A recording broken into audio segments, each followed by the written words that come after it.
The first thing you notice when you open your wallet or your banking app is the balance. And no matter how carefully you've budgeted, there's a subtle tension there, a whisper of responsibility. You tell yourself, I'm handling this, I'm responsible. But what if I told you that the very feeling of being responsible for your debt is actually part of a psychological trap? A trap that keeps middle-class Americans indebted, stressed, and trapped in a cycle they think they've chosen. Imagine Sarah. She's 32, lives in a suburban town in Ohio, drives a reliable car she financed, carries a credit card balance most months, and just refinanced her student loans to make the payments more manageable. To her friends, she's careful, disciplined, responsible. She doesn't live paycheck to paycheck, or at least, and yet, month after month, her debt grows. Not in massive, dramatic leaps, but in small, almost invisible increments. She's convinced she's in control. And that's exactly the trap. Psychologists call this the illusion of control. It's a powerful cognitive bias where we believe we have influence over outcomes that, in reality, are largely beyond our control. For middle-class Americans, debt feels manageable because it's framed as responsible. A credit card used for essentials, a mortgage taken to build a home, student loans for a degree that guarantees success. All these reinforce a narrative. I'm making smart choices, therefore I'm not trapped. But the truth is, the very structure of these debts, interest rates, minimum payments, inflation, ensures that control is often an illusion. Here's where it gets more interesting. The more responsible Sarah feels, the more she psychologically tolerates debt. There's a cognitive phenomenon known as self-signaling. When we act in ways that align with the identity we want to project, like being responsible, we reinforce our behavior and ignore evidence that contradicts it. Every time Sarah pays the minimum balance on her credit card, she feels accomplished. She thinks, I'm handling this well. Meanwhile, interest silently accrues, slowly eating away at her financial freedom. Responsibility becomes the mask of entrapment. It's not just about money, it's about identity. Psychologists have found that middle-class debt often binds tightly to self-concept. Owning a car, a house, or even a slightly luxurious lifestyle becomes a symbol of competence, independence, and status. The irony is that these symbols, financed through loans or credit, quietly tether people to the very system they believe they're navigating successfully. Debt feels like choice. In reality, it's often obligation disguised as freedom. Let's zoom out for a moment. Across the U.S., nearly 77% of adults carry some form of consumer debt. The average household owes over $155,000 when you include mortgages, student loans, credit cards, and auto loans. And yet, surveys consistently show that Americans feel proud of how they manage it. They believe their debt is responsible. This is the subtle psychological trap, framing debt as a badge of maturity or prudence rather than as leverage that limits freedom. Consider another example. Mike, 29, living in Denver. He refinanced his student loans multiple times, consolidated his credit cards, and uses his personal finance apps religiously. By all accounts, Mike is financially disciplined. But here's the twist. Mike's debt never actually decreases in real terms. Why? Because he prioritizes appearances, keeping payments current, maintaining a tidy credit score, over paying down principal. Mike has fallen into a pattern behavioral economists call mental accounting, categorizing money in ways that make spending or owing feel psychologically acceptable. The car loan is good debt, the credit card balance is manageable, and the mortgage is investment. In doing so, he protects his identity as a responsible adult while his financial flexibility shrinks. This trap is reinforced culturally. Movies, social media, and advertising constantly glorify the middle-class lifestyle. Owning a home, driving a recognizable car, taking family vacations, upgrading gadgets. But these cultural scripts rarely mention the cost of sustaining them.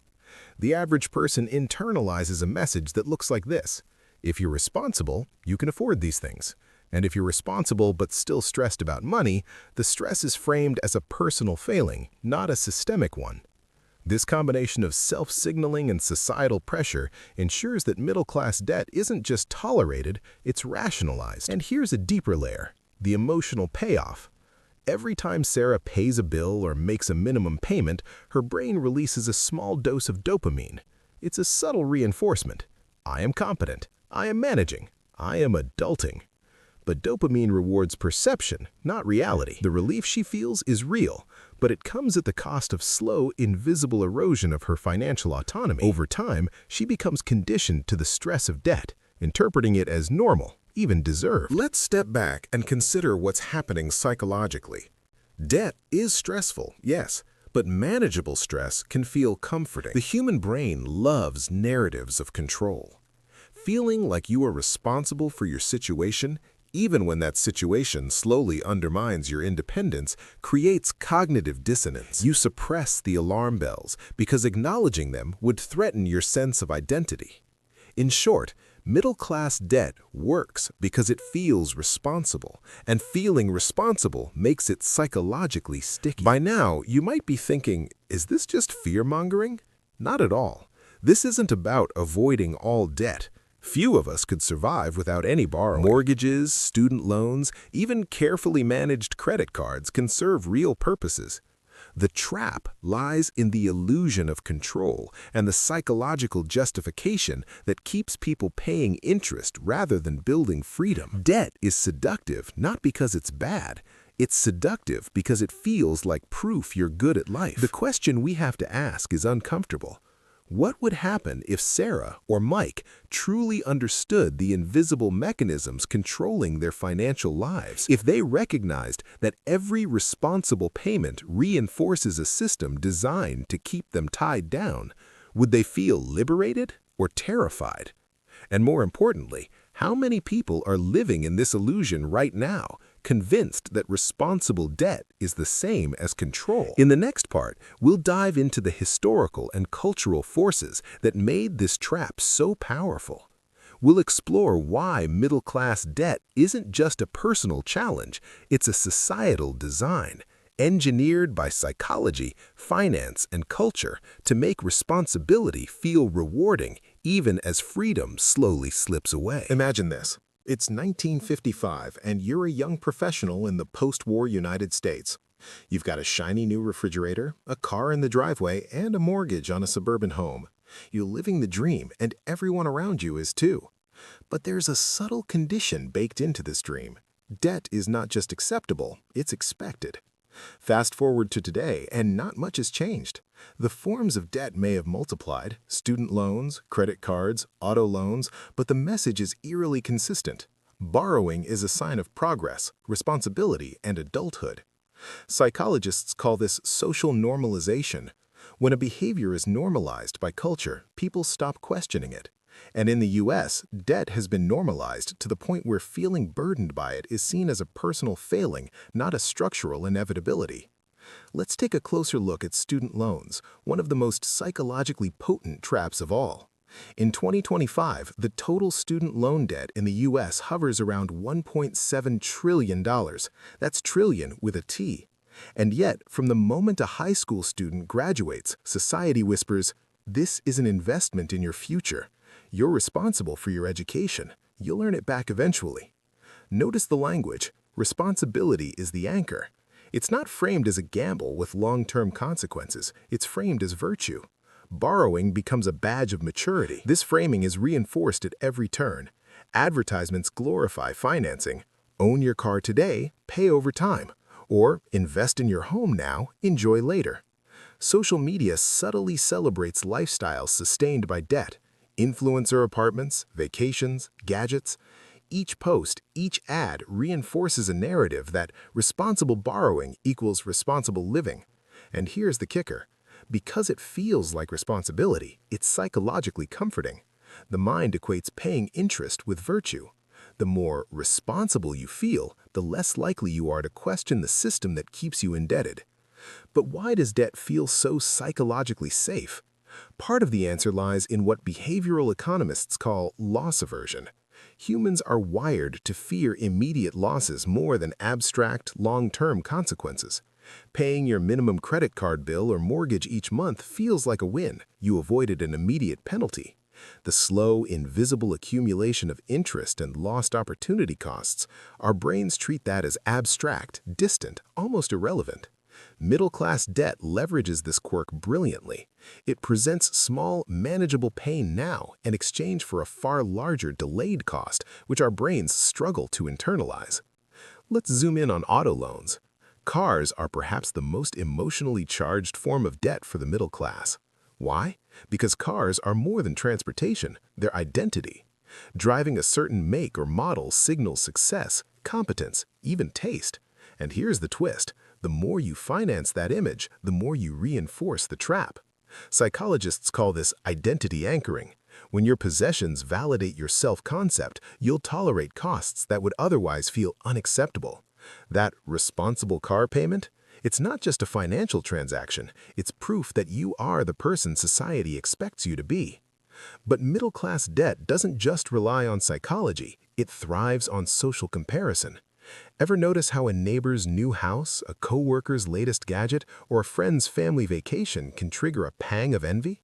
That pang is powerful because it taps into our evolutionary wiring. Humans are wired to compare, compete, and conform.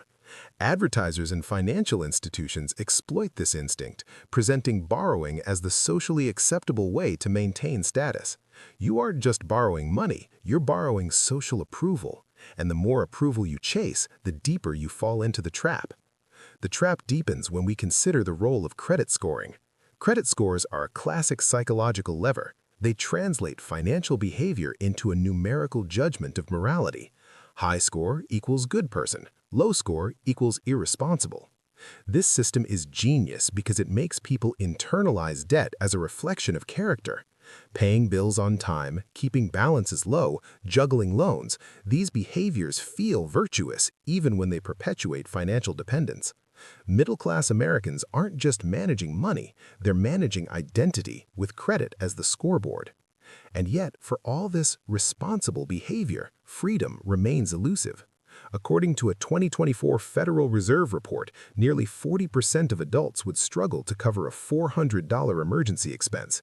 That's not irresponsibility, it's evidence that the psychological framing of debt as virtue doesn't create security, it creates compliance. People pay interest diligently, refinance thoughtfully, and monitor their credit, all while the system steadily extracts wealth from them. Now let's consider housing, the crown jewel of middle-class debt. Mortgages are framed as the ultimate symbol of success. You own property, you're building equity, you're investing in the American dream. But here's the hidden dynamic. Owning a home locks you into financial obligations for decades. Property taxes, maintenance, rising interest rates, inflation, these are stressors wrapped in the illusion of responsibility. The more you focus on making mortgage payments on time and keeping up appearances, the less you notice how your mobility, freedom, and financial resilience slowly erode. All of this combines into a potent psychological cocktail. Debt feels responsible, status feels earned, identity feels validated, and yet freedom diminishes. It's a trap designed not through coercion, but through consent, reinforced daily by culture, psychology, and societal expectations. Middle-class Americans aren't enslaved in the traditional sense, they're conditioned to love their chains. In short, debt doesn't just burden you, it trains you. It trains your mind to equate responsibility with payment, status with obligation, and freedom with subtle compliance.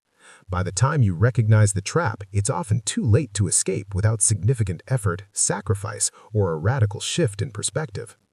In the next part, we'll explore the neuroscience behind this trap, the way our brains literally rewire themselves to tolerate, rationalize, and even defend middle-class debt. We'll dive into the invisible mechanisms that make stress feel safe, obligation feel virtuous, and entrapment feel like choice. Understanding this is crucial because only by seeing the mental wiring behind the trap can we begin to dismantle it. Why your brain loves debt. If you've ever wondered why debt feels tolerable, even familiar, the answer is surprisingly biological. Your brain doesn't just accept debt, it actively adapts to it, rewarding behaviors that keep you in the cycle and punishing attempts to break free. Think about it this way. The human brain evolved to prioritize short-term rewards over long-term outcomes. This made sense when our ancestors were hunting and gathering. Grabbing the immediate opportunity to eat or find shelter often mattered more than worrying about next season. Today, that same wiring plays directly into the hands of debt. When Sarah pays her credit card minimum, refinances her student loans, or makes her mortgage payment on time, her brain releases dopamine, a chemical tied to reward and satisfaction. That tiny spike tells her, "You are competent, you are in control." The feeling is real and comforting. But here's the catch. It reinforces behavior that may not actually improve her long-term financial health. In other words, dopamine rewards perception, not reality. Debt feels manageable, even virtuous, because her brain equates action with success. Behavioral economists call this temporal discounting. We instinctively value immediate rewards or relief far more than delayed consequences. For the middle class, that means the stress relief of paying the minimum today outweighs the abstract, distant cost of interest, lost opportunities, or delayed wealth accumulation. The brain is literally wired to prioritize today over tomorrow, which is why responsible payments feel like wins, even when they subtly erode financial freedom. Then, there's the role of stress hormones. Debt triggers chronic, low-level stress, a constant hum in the background of life. Cortisol, the stress hormone, influences not just mood, but decision-making. Under stress, the brain's prefrontal cortex, the area responsible for planning, foresight, and impulse control, doesn't operate at full capacity. Instead, the amygdala, the emotional reactive part of the brain, dominates. This means under financial stress, people make decisions that feel necessary, urgent, or responsible in the moment, even if they're counterproductive in the long run. The brain literally pushes you towards behaviors that sustain debt. Psychologists also point to cognitive dissonance as a key mechanism. When someone like Mike convinces himself that a credit card balance is manageable or a mortgage is an investment, he's resolving the mental conflict between what he values, freedom, security, and what he does, carry debt. The brain prefers internal consistency, so it actively reinterprets debt as responsible behavior even when deep down it might feel stressful or restrictive. This is why debt can feel simultaneously burdensome and morally virtuous. Another fascinating mechanism is habit formation. Humans are incredibly adept at creating routines that minimize cognitive effort. Debt management becomes a routine, checking balances, scheduling payments, reviewing interest rates. Over time, this repetition trains the brain to see debt as the normal state of life. Neuroscientists call this neuroplasticity. The brain physically adapts to repeated behaviors. The longer you stay in the cycle of responsible debt payments, the more your brain accepts it as the default state of life. The trap is no longer financial alone, it becomes mental. And here's a subtle but crucial layer: the brain's need for social validation. Middle-class debt is entwined with identity, your car, your home, your education, your lifestyle.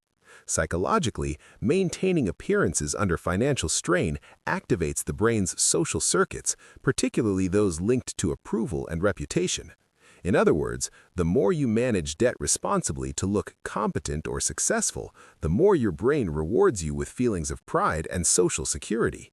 Status and self-esteem become hooked directly to debt compliance. Let's not forget loss aversion, one of the most powerful behavioral biases at play.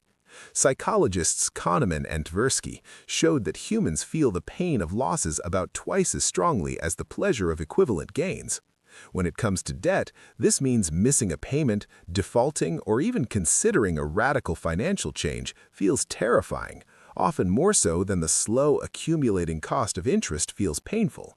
Fear of immediate loss keeps people locked in cycles that may be slowly draining their wealth.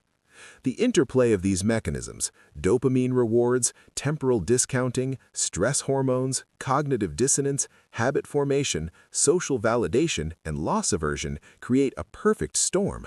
The middle-class debt trap isn't a matter of laziness or ignorance. It's a neurological and psychological machine finely tuned to make you feel responsible while slowly tethering you to financial obligations.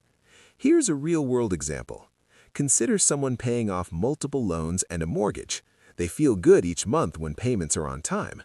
Their brain releases dopamine. Their cortisol levels may temporarily spike during bill preparation, but recede afterward. They feel competent.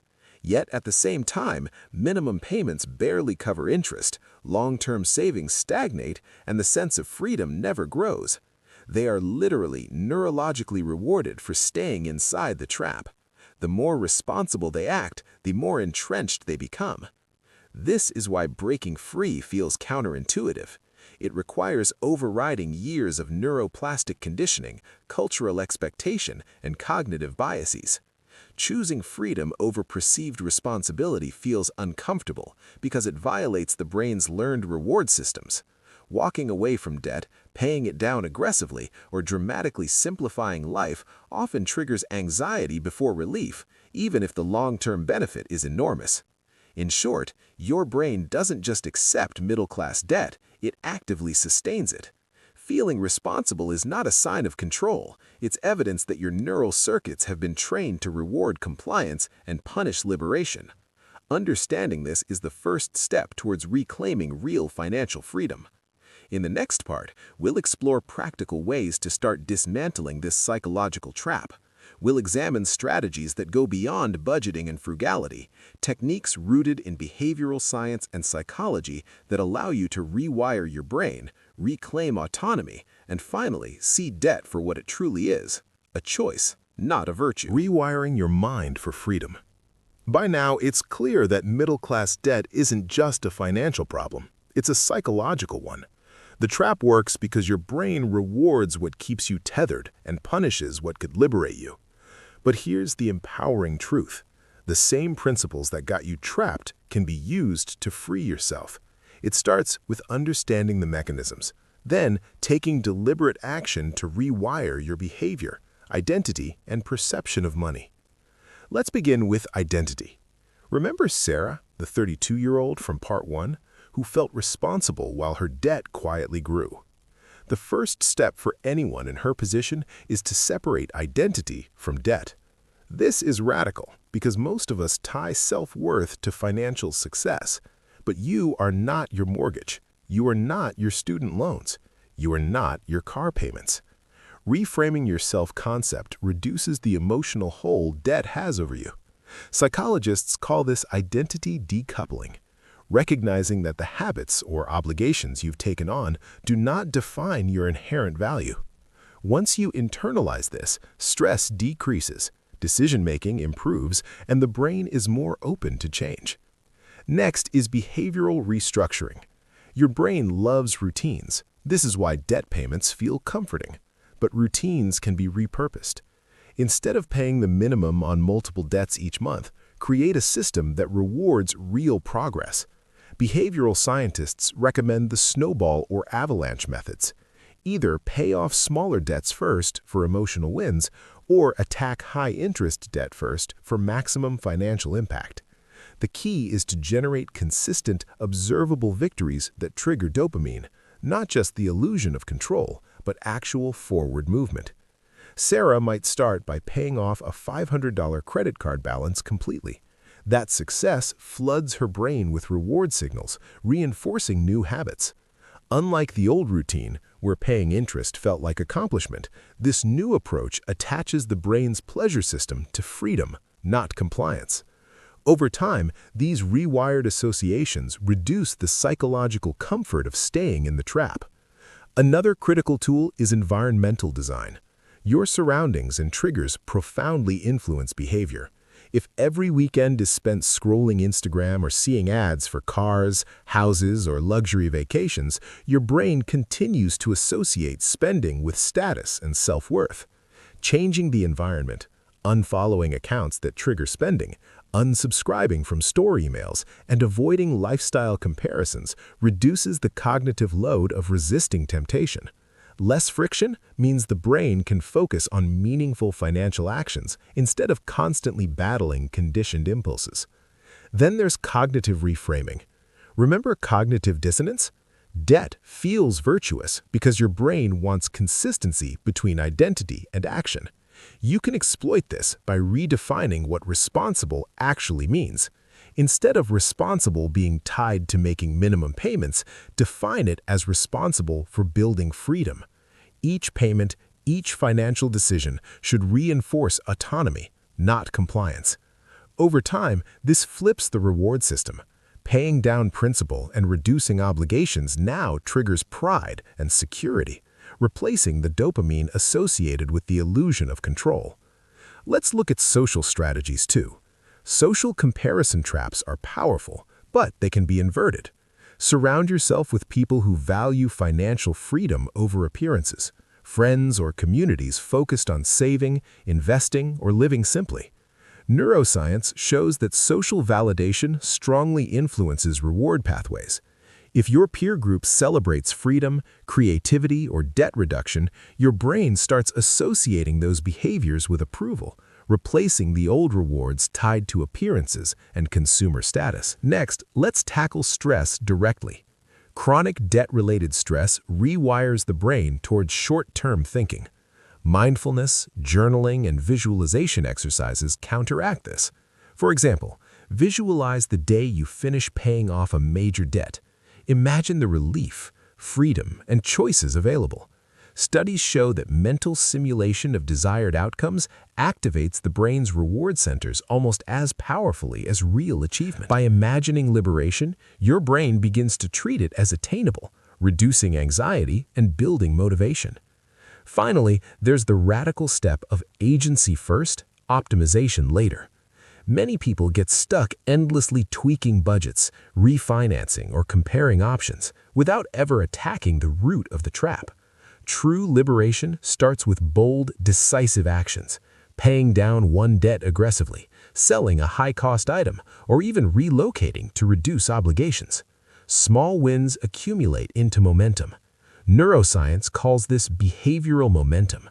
The act of moving decisively rewires circuits to favor proactive decision-making over passive compliance. Let's return to Sarah. She begins by decoupling identity from debt, then pays off a small but nagging credit card. She rearranges her social media environment, joins a community focused on financial freedom, and visualizes life without the burden of minimum payments. Each month, she feels real progress, not the hollow relief of keeping up appearances. Slowly, her brain shifts. Responsibility is no longer tied to staying trapped.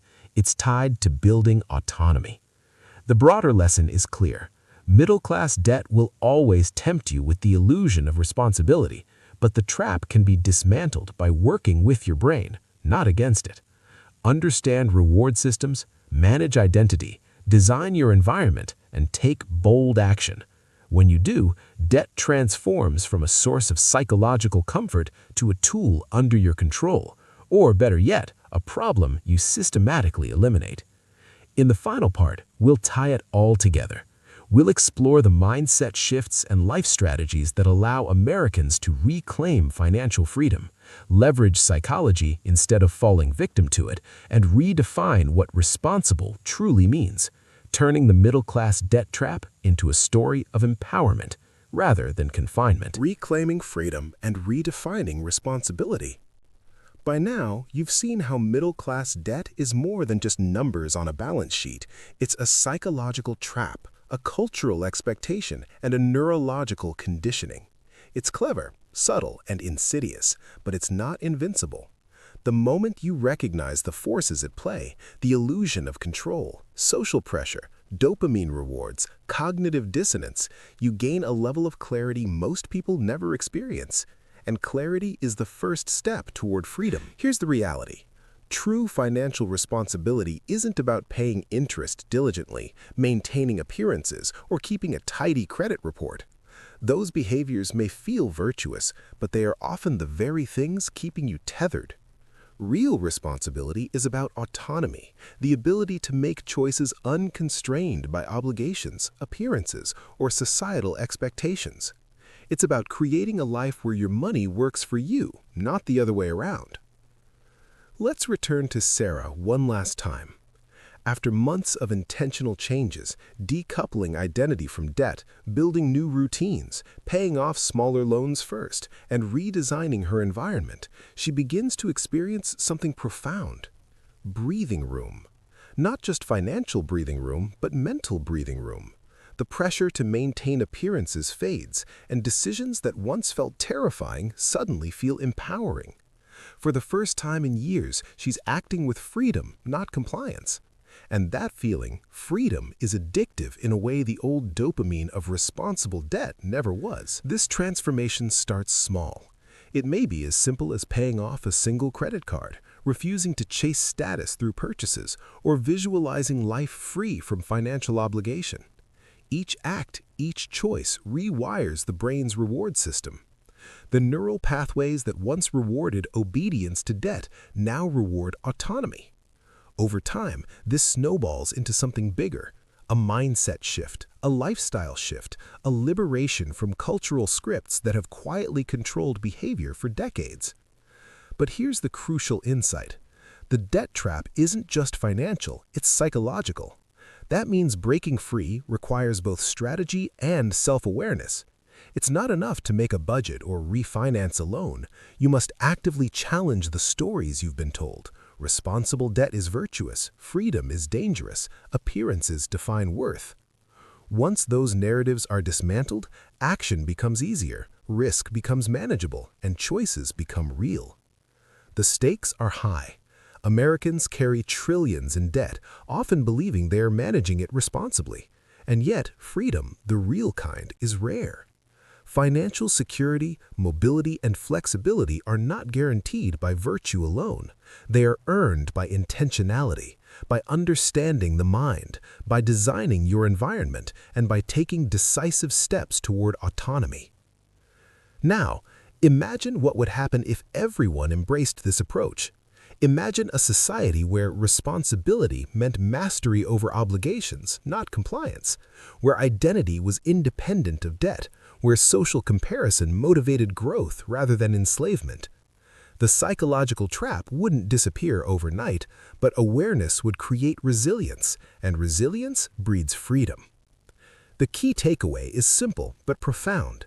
Debt itself is not your enemy. The trap lies in the psychology around it, the feelings of virtue, control, and status that obscure the reality of constraint. Break the narrative. Reclaim autonomy, rewire your brain to reward liberation over compliance, and step boldly into a version of responsible adulthood that values freedom, choice, and genuine security over the hollow comfort of manageable debt. If there's one thing to leave you with, it's this. The middle-class debt trap only works because it relies on your consent, your brain's reward system, your cultural conditioning, your sense of identity. Remove that consent.